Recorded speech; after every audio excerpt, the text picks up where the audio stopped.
Now here's how we can change the color dots on the iPhone calendar. Let me show you how it works, and if you're new here, most definitely subscribe so you don't miss tutorials and videos like this. So of course, using the Apple calendar, you can just start browsing all of the dates and months and whatever.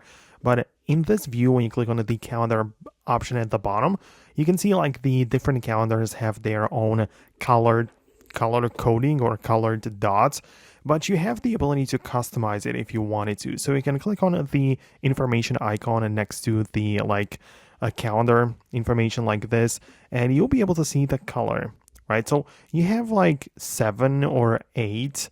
Yeah, it's 8 options, but 7 colors, which are the regular colors. But you can also click on custom at the bottom and choose from the different color palettes, which lets you be very specific, even too specific, I would say, because you can literally mix any color that you would want, and that's how I can do it for any calendar, right? So I can click and change it for the home one.